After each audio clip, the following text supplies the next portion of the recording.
Washington. Secretary of State Rex Tillerson will travel to Egypt, Kuwait, Jordan, Lebanon and Turkey next week, on a trip focused on stabilization and reconstruction after the territorial defeat of the so-called Islamic State, U.S. officials and diplomats tell Al-Monitor.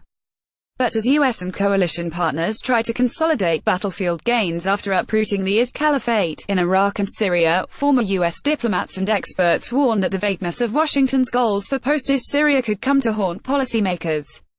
They express foreboding that the Donald Trump administration says it intends to keep some 2,000 U.S. troops in eastern Syria until it achieves its broad political goals for Syria.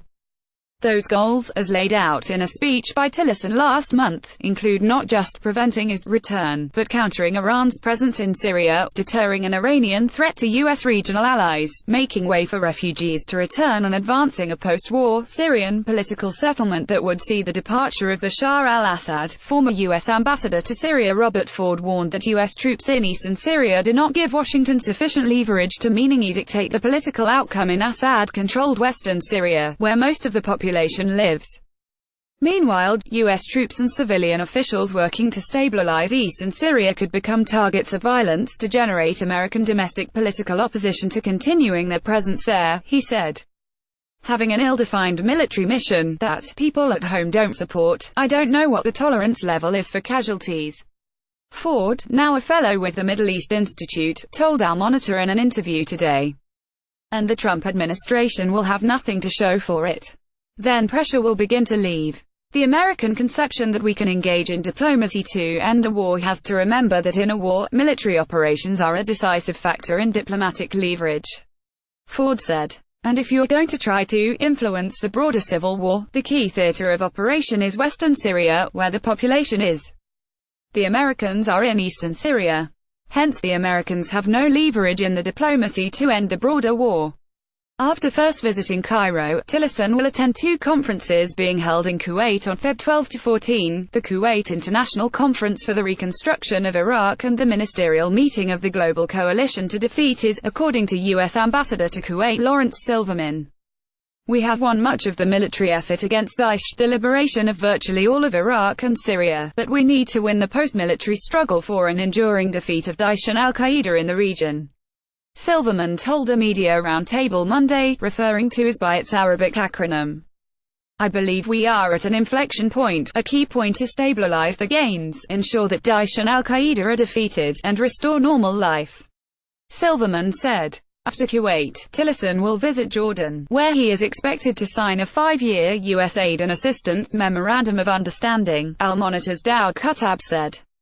On Monday, the House Committee on Foreign Affairs advanced the U.S.-Jordan Defense Cooperation Extension Act. Its sponsor, Rep. Ileana Ros-Lehtinen, AFLA, said the bill's goal is to jumpstart the kingdom's private sector as well as help our economy. Al-Monitor's Bryant Harris reported. Tillerson will then make a one-day visit to Beirut, Lebanon, on Feb. 15. Acting Assistant Secretary of State for Near East Affairs David Satterfield is already in Lebanon to prepare his visit, The National's Joyce Karam reported.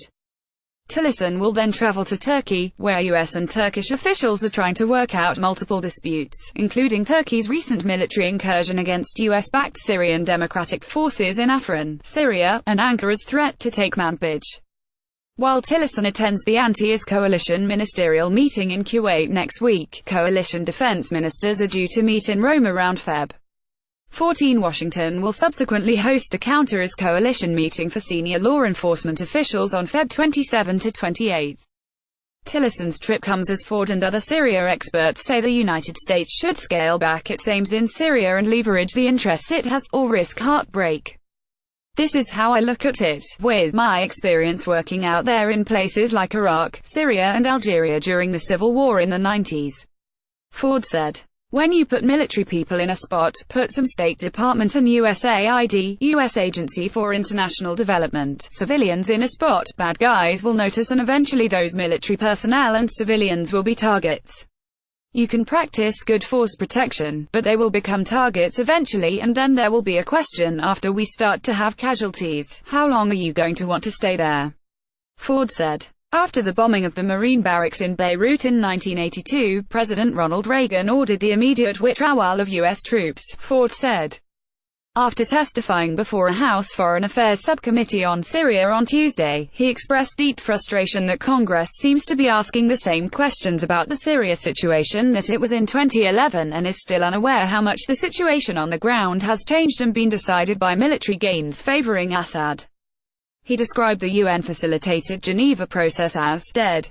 The Trump administration is trying to leverage its current military presence in eastern Syria and its control of vital Syrian oil fields to bolster its position in helping advance a Syria political solution, said military analyst Nicholas Harris.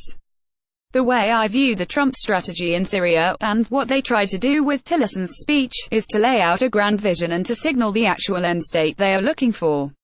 Harris, with the Center for a New American Security, told Al Monitor in an interview today.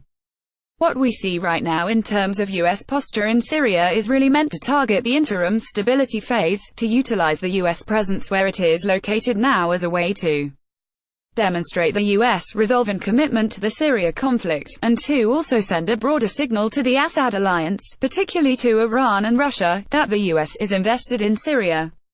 The U.S. realizes it has a position and stake in the future of Syria, and has a say in how that future is developed. While many analysts were concerned about what seemed the vague definitions of expressed U.S. goals for Syria, including what it means to diminish the Iranian presence there, Harris suggested it was intentional. I think the Trump team is being purposely vague when it comes to what it means to diminish Iran at this point because it wants to maintain operational flexibility, Harris said. Regarding the next U.S. presidential election in 2020, Harris agreed that developments on the ground could determine if there is growing U.S. domestic political opposition to the U.S. presence in Syria. Alternatively, he said, if there are few casualties, the U.S. presence in Syria may be largely forgotten. If forgotten, the Trump administration can tuck away a small presence indefinitely. But Ford said using U.S. troops in eastern Syria to demonstrate U.S. resolve is not going to work. And he said U.S. and Western threats to withhold reconstruction assistance for areas of Syria under the control of Assad are not likely to sway him to make meaningful political concessions. Assad has never made a concession of any substance in 7 years, including to the Kurds, Ford said. The Iranians and the Russians have a vital national interest in making sure the Syrian government does not collapse economically. I have seen them repeatedly, not happily, but repeatedly, provide loans and commodity assistance. And Assad knows that.